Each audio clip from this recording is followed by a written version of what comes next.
This episode is brought to you by Greenlight. Get this. Adults with financial literacy skills have 82% more wealth than those who don't. From swimming lessons to piano classes, us parents invest in so many things to enrich our kids' lives. But are we investing in their future financial success? With Greenlight, you can teach your kids financial literacy skills like earning, saving, and investing. And this investment costs less than that after-school treat. Start prioritizing their financial education and future today with a risk-free trial at greenlight.com/Spotify. Greenlight.com/Spotify. Late 1992, in the city of Chungju, a mountainous, quiet city in the heartland of South Korea, in a modest family home, a man lied sprawled across his bed in only his underwear, Mr. Kim Young-oh, a prosecutor whose name had once carried weight. His chest heaved as the last breath of air escaped his lungs. He finally was still. A single stab wound had pierced his heart.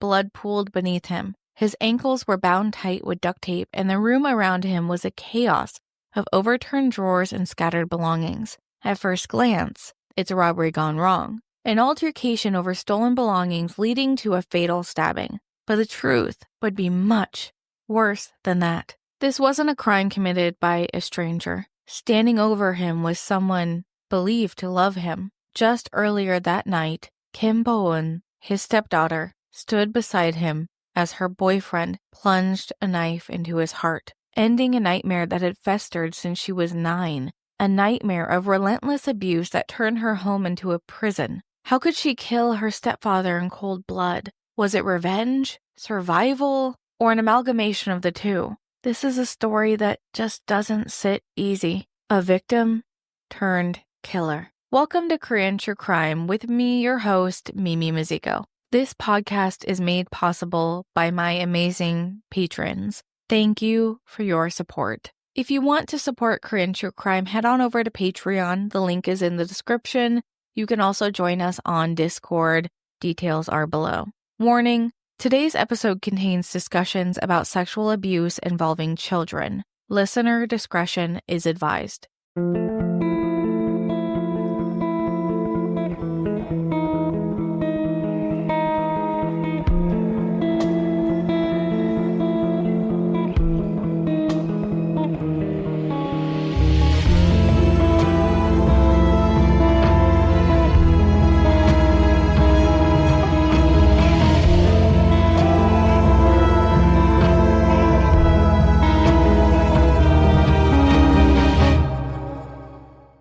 To understand what happened that night in 1992, we must go back, way back, to when Kim Bo-eun was a little girl born in 1972. She still lived in Chungju, which has never been a bustling metropolitan city. It's smaller, quieter farming area where you know most of your neighbors. For Bo-eun, those years were simple.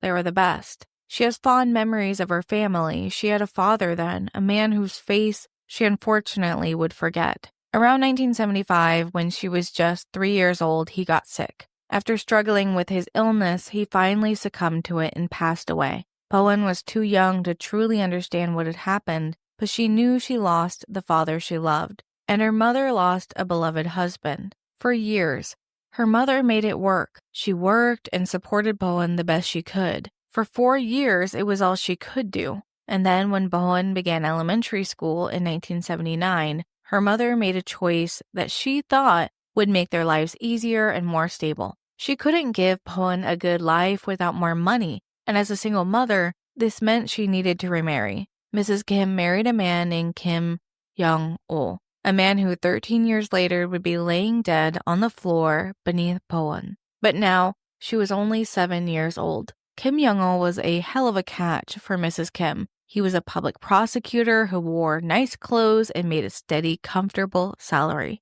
For a single mother in the 1970s, he was a chance at a very good life. But she couldn't have known the devastation he was going to bring to their family. The first 2 years with Young-oh in their home was unremarkable. As far as any of the neighbors knew, Bo-eun was doing well in school, she was getting along with the neighborhood kids, and she was adjusting well to her life with her new stepfather. But after those 2 years in 1981, when she was just 9 years old, just as she was gaining trust in him, that trust was shattered. It happened first one day when her mother went out to the market or to work, we don't know. Young-oh was watching Bo-eun alone, and he called her to the bedroom. He told her he would help her with her homework. She was just in 4th grade when he first sexually assaulted her. From then on, Bo-eun's childhood was stained by her stepfather's perversions. She recalled that this assault was nowhere near the last. The assaults happened again and again, and at this time they were weekly. You might wonder, well, didn't her mother know? Why didn't she stop it? Did Bo-eun tell anyone? And that's the worst of it. Young-oh didn't need to hide it. He didn't bother with secrecy because whatever was happening at home kept Mrs. Kim's head down. He would assault Bo-eun while Mrs. Kim was home, sometimes even with her in the same room. In one incident, Mrs. Kim did find the courage to stand up to Young-oh, but he told her, "If you say another word, I will kill you both." And she never spoke up again. She believed he would kill them. Bo-eun would go through years of hell because of this silence. At the age of 12, she tried to get help. She begged her mother to leave him and that they could run away together. Bo-eun recalled that her mother told her defeatedly, "We have nowhere else to go." There were so many things keeping them there. Lack of money, fear, shame, all tied to Young-oh. All while this is happening, Mrs. Kim is also going through her own physical and sexual abuse at the hands of Young-oh. Many times, as the abuse escalated, he would assault Bo-eun and her mother at the same time, and Bo-eun recalled an incident in which he told them, laughing, "Now that I've been with both of you, you can call your mother Hyungnim." Hyungnim typically is used from man to man to show respect for an elder. It can be used gender neutral as well, in less common cases. Young-oh was ridiculing them. This was a humiliation tactic to further try to gain power over what little sanity they clung to. According to Bo-eun, this abuse was constant. She was vocal about the abuse in her trial, and it might sound gratuitous, but minimizing his actions does nothing. The world is very, very dark, and horrible people are in it, and their actions should be known. Our disgust and anger should fuel us to ensure that this does not happen again. She said that once she started menstruating, he would abuse her even more, at this point, daily. He would force her to watch pornography with him and act out the scenes. He was bringing knives with him to threaten her with because it was always accompanied with the threat of death. He would torment her by keeping rat poison near the dinner table, threatening that one day something she ate would kill her if she ever spoke of the abuse to anyone. In the household, Young-oh also had 2 children, both boys from a previous marriage. These boys were older teenagers who knew and saw the abuse happening in the home. But this was normalized by their father, so they were used to it. When their father was away, they decided to attack Bo-eun as well. We don't know how long the abuse went on, but it ended when Young-oh came home and came unhinged. He beat his sons until they were barely conscious, bleeding and covered in bruises. There was no mercy in his protection of Bo-eun, but it was a man upset that someone had touched what he thought was his. He was a sick, perverted man with no care for anyone's lives. His son yelled at him, "I'm glad our sister is dead," referring to an older sister that they had who had passed away prior to his marriage to Mrs. Kim. Based on this comment, we can only hope she was spared any of the abuse Bo-eun and her mother faced. Bo-eun's days were split. For most of her day, she was a normal student. She went to class, played with her friends, did her homework. No one ever suspected a thing, and if they did, they failed to report it. 1980s Korea, like many places in the world, was a time where women and girls were not listened to seriously. Domestic abuse was a family matter, kept quiet behind closed doors. Sexual violence, embarrassing for the victims and shameful to admit. Child sexual abuse wasn't illegal, wasn't thought of, and it wasn't talked about. That kind of secrecy did nothing to help her, and the law was on Young-oh's side. She didn't have anyone to tell anyways. Her mom had even told her that they had nowhere to go. Young-oh was a well-known prosecutor. He knew the police. All of the trusted adults in her life were entangled in the abuse. In her high school years,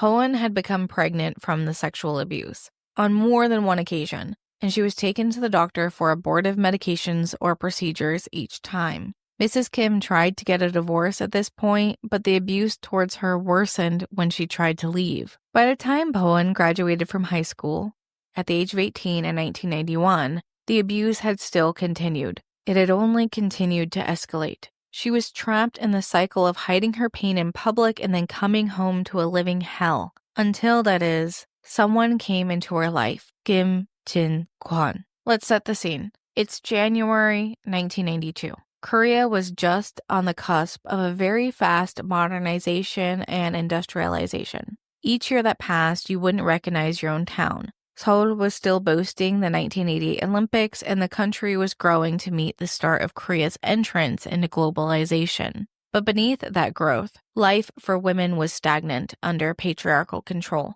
Men still ruled the home, and women were expected to marry young, have kids, and be quiet. For girls Bo-eun's age, the plan for their lives was simple. Finish school, maybe work a little until you find a husband, and settle down. Options for work were narrow, the typical. Nursing, teaching, clerical jobs if you were skilled. And college was becoming more popular for women, but very few made it there. And even then, it often was interrupted by marriage and kids. For girls who suffered abuse, like Bo-eun, this life plan was out of reach. Domestic violence wasn't a crime, and the police didn't care. In places like Chungju, a small rural city, the silence was even thicker on taboo topics. Neighbors minded their own business. And in 1992, Bo-eun had spent 10 years being abused by Young-oh. After high school, Bo-eun was accepted into a dance program at a nearby university. She was finally able to gain some more freedom from Young-oh and spent more time out of the home. But the freedom came with conditions.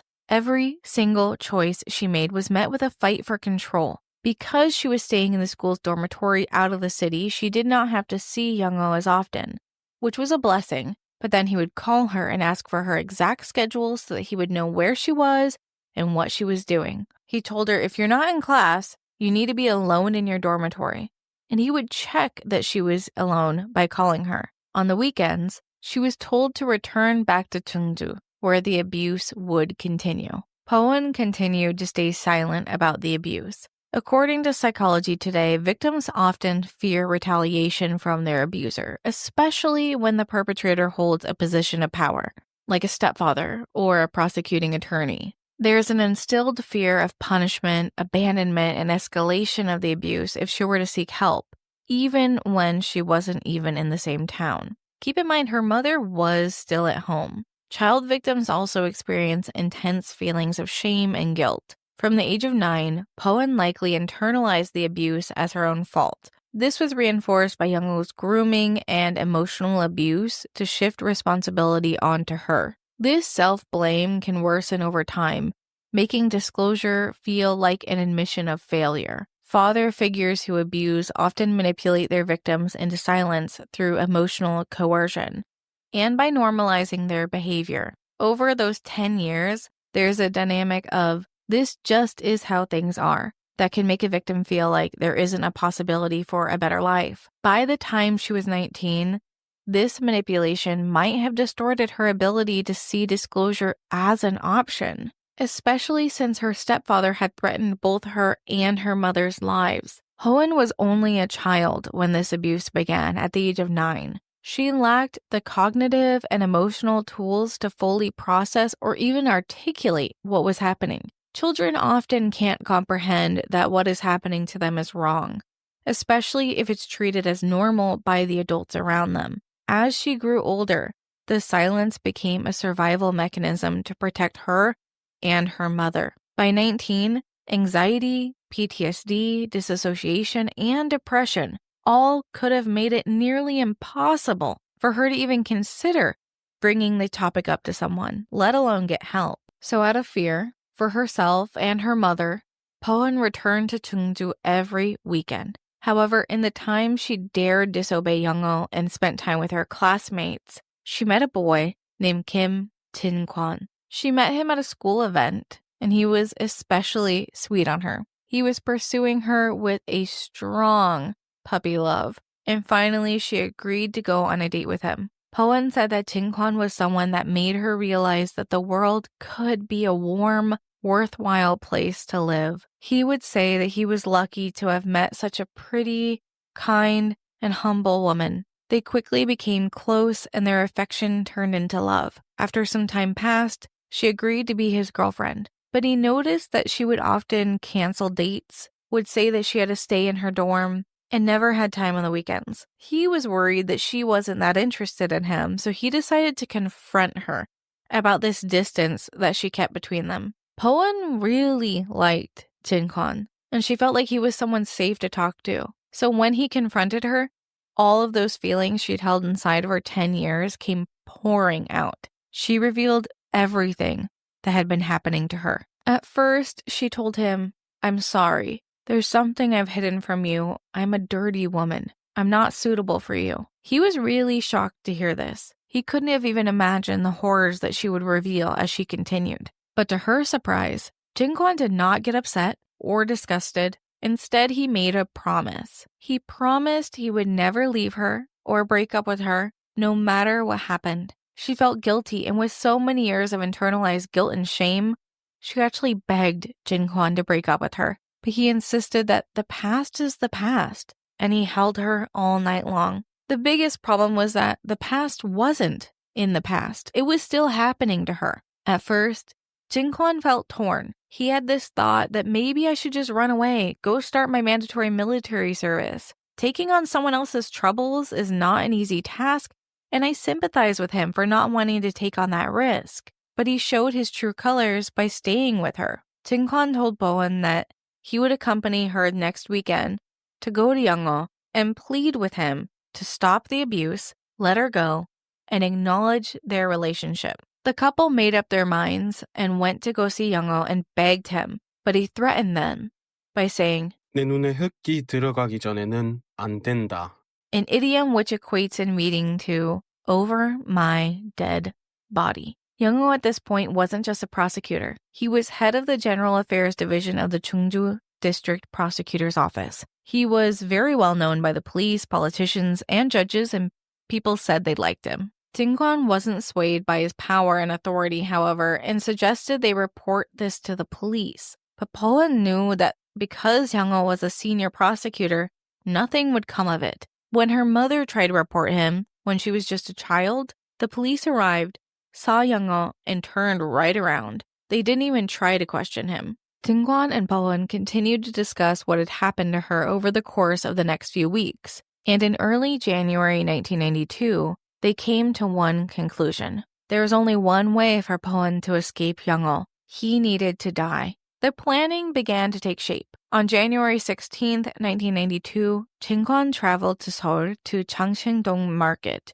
It was there that he could find cash-only stalls with no CCTV and a crowd thick enough that he could go unnoticed. No one would remember a young man buying some household items, a new kitchen knife, rolls of duct tape, gloves, and a few other small things. He took his purchases and traveled to Chungju and called Bo-eun from a payphone. They agreed 1:30 a.m. the next morning. Yongo's home was the perfect location because it wasn't a cramped apartment with thin walls and nosy neighbors. It was a big home, set apart from the neighbors. The prosecutor's salary was enough to buy himself a nice space, a space large enough to mean neighbors wouldn't hear his screams. The time came, Friday, January 17th, 1992. Bo-eun arrived to Yongo's home the evening prior and suffered what would be her last assault at the hands of her stepfather. As he consumed drink after drink, she kept her eyes on the clock, waiting until Yongo passed out.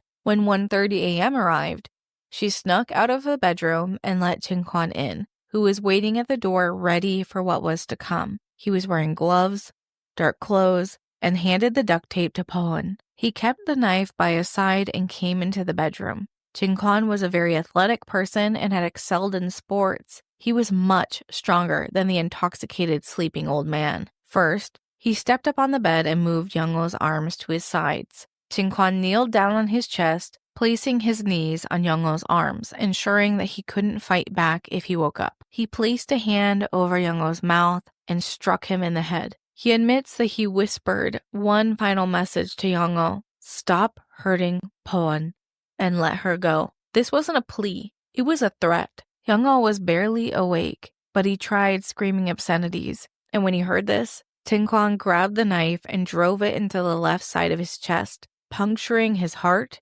killing him instantly. Blood started to pool on the blanket. After it was done, Bo-eun came in and the second part of the plan began. She got on the bed, and Ting-kwon grabbed the duct tape. He first taped Young-ho's ankles and legs together, then Bo-eun's. He grabbed the knife and cut Bo-eun's bra straps and then started to rip the drawers out of the dresser and bedside tables. He tore through the house, as a robber would, stealing anything of value he could hold. Then he fled the scene to go bury the valuables somewhere far away. Bo-eun then knew what she needed to do. This was her time to shine. She ripped the duct tape off rough enough to leave marks and began to run next door. She pounded on the door, screaming and sobbing, begging them to call the police. She cried and told the neighbors a robber had murdered her stepfather and ran away. She waited in their house as the police arrived and found the man they knew dead in his bedroom. It appeared to be a textbook robbery gone wrong, maybe an ex-convict seeking revenge on the ruthless prosecutor.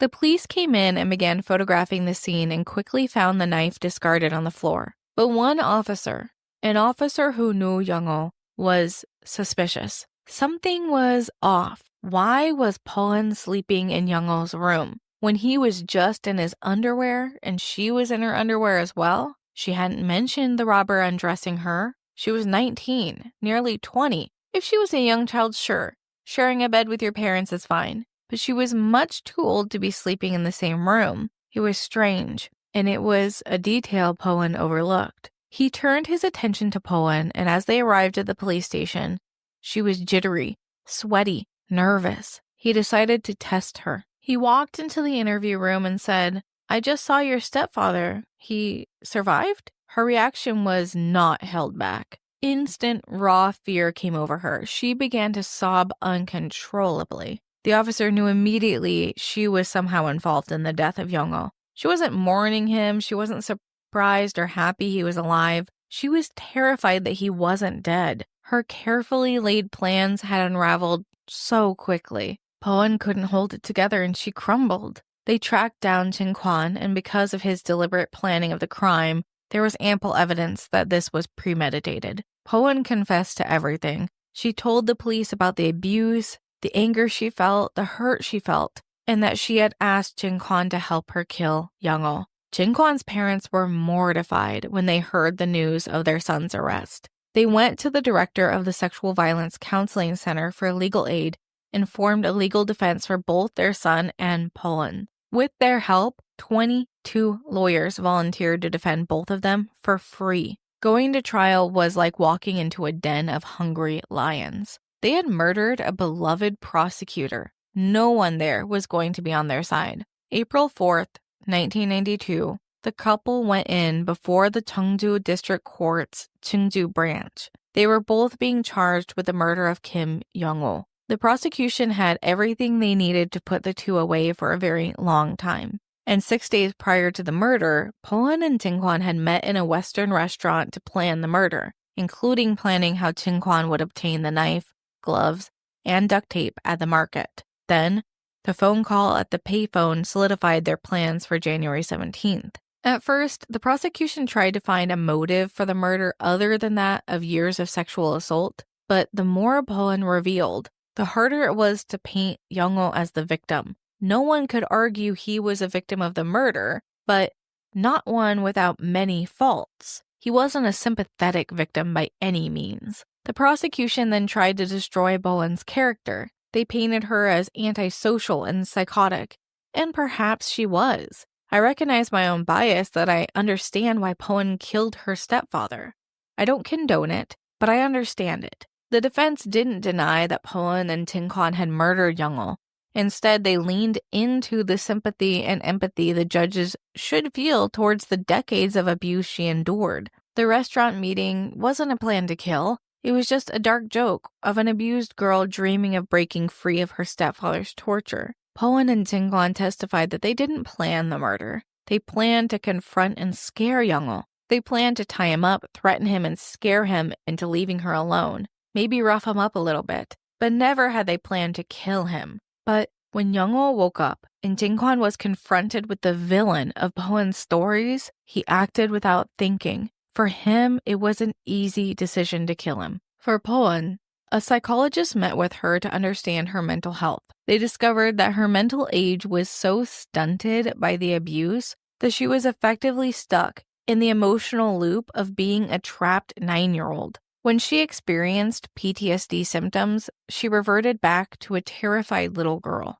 Bo-eun's mother was, of course, brought in to testify. She testified that she lived in constant fear of her husband. He threatened her with knives, poison, and physical violence constantly. The pornographic videos that Bo-eun had talked about were not videos he found online or at a video store. They were from an evidence locker. They were child sexual abuse material that he had taken for his own personal perversions. He was putting out cigarettes on them daily and beating them until they passed out. She also witnessed him beat a suspect in a criminal case until he was permanently left with disabilities. Young-oh was a bad person. At the trial, one of Young-oh's sons testified, but he spoke about the sister who passed away. He revealed that they were glad their sister died, not because she was spared the abuse, but so that she didn't have to endure it any longer. Their older sister had been put through the exact same treatment Bo-eun had prior to her death. Her passing wasn't the subject of his trial,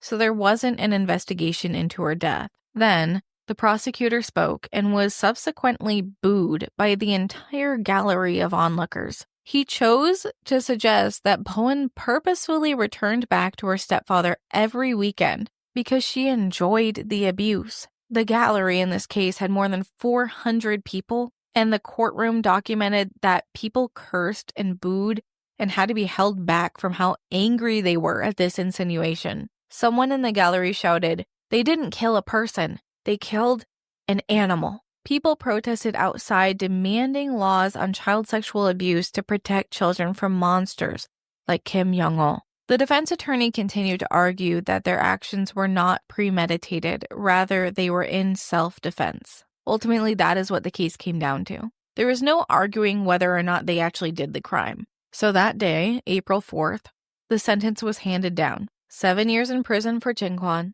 5 years in prison for Bo-eun. This trial was prior to 2008, when jury trials were introduced to South Korea. The defense for Chungju argued that he acted in self-defense, or rather harm reduction, and that his actions were done to protect both of their lives. But the judges ignored this. On August 24th, their final statements were given as they appealed their sentences. Chungju stood next to Bo-eun, and they both agreed to end their relationship because now it could only be remembered by the stain of Young-oh. Their lawyer spoke and said, "Who would be able to endure when their lover is raped by a monster?" Chungju spoke. He said, "I tried to run away to the army because I was so distressed by the pain of the woman I loved. I made that decision and thought it would be the last time I ever saw her. But when I tried to leave her, I couldn't. I resent myself for only being able to act in a way that left the woman I love like this." He sobbed violently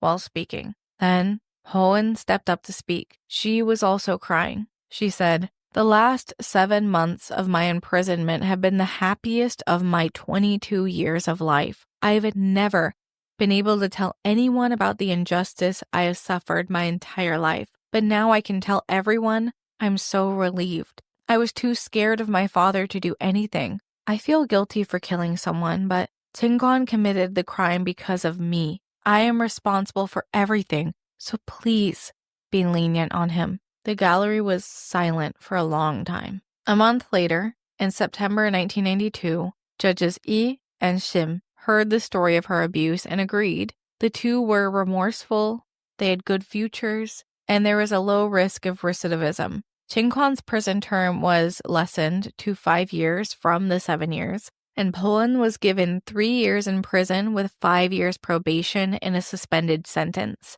A suspended sentence is when the criminal serves a probationary period, and if they can complete this without issue, then they don't have to serve prison time. Bo-eun was released from prison after serving only 8 months. After being released, she immediately met with Chungju's family and laid out in front of them begging for forgiveness. Chungju's mother forgave her easily and said that although she made her son a murderer, she felt sorry for Bo-eun and hugged her. Bo-eun continued to write to the judges every day, begging them to end Jin-kwon's sentence and put her in prison instead. In the next year, 1993, President Kim Young-sam's presidency began, and in order to promote national reconciliation, he began to pardon and parole prisoners. Because of this decision, Jin-kwon's sentence was reduced to 2 years and 6 months, which he was close to serving. He served this and was released from prison. Bo-eun was pardoned and did not need to complete her parole. We don't know if he and Bo-eun ever spoke to each other again. In the next year, 1994, the same team that aided in their defense continued to fight for legal protections for children. On January 5th, 1994, the Act on the Punishment of Sexual Violent Crimes and Protections of Victims was enacted and went into effect that April. This case was so monumental for that decision that this case is in textbooks teaching law students about child sexual abuse. Directors have tried to make movies about this case, but Jin-kwon has refused to allow the story to be made. It has been allowed to be used for educational purposes, however. This case is studied alongside that of another victim, who also acted in self-defense. The movie Only Because You Are a Woman was based off of this woman. The other victim was a woman who was attacked by 2 men on the street who attempted to sexually assault her. When the woman fought back, she bit off one of their tongues and was able to escape. She was arrested and charged with excessive self-defense, but later was found not guilty after serving some time. I highly recommend this film. It won't be one of our movie night films, however, due to its lack of English subtitles, but you can find it on YouTube though. This case has also been regularly compared to 2 other cases, that of Gypsy Rose and Joseph Fritzl. Gypsy Rose was a girl whose mother had Munchausen's by proxy, who abused her daughter medically until she convinced a boyfriend she met online to murder her mother. Joseph Fritzl was an incestuous rapist who held his daughter captive for 24 years. Both cases have similarities and show that these incidences are not just horror stories. Bo-eun and Jin-kwon's story is not just a story. It's a lesson. Bo-eun's story sparked the 1994 Act on Sexual Violence, a monumental change for women's rights. It's because of stories like these that change can happen, that people march, protest, and make demands of change, help push for a world that listens to victims before condemning them. If we do not listen to victims' stories, we risk letting monsters like Young-oh continue. Thank you for listening to today's episode. Join us on Discord, find sources for free on Patreon. Merch is also available now on Patreon. And please follow the show wherever you listen. Thank you to my patrons, FixMac, Lala, William White, G1 Edwards, Nico, Elijah Hancock, Anomanom, Dr. Bob, Lumos, Emma Brown, David Tafoya, Adriana, Pip, Dade512, Lisa, Veronica, Olive, Caitlin, Sharon Evans, Nicey, Breaker O'Day, Kitten Who, Hasta Bach, Quilt00, Kristen, and that Lady Rach. Tao me topoyo. See you next time.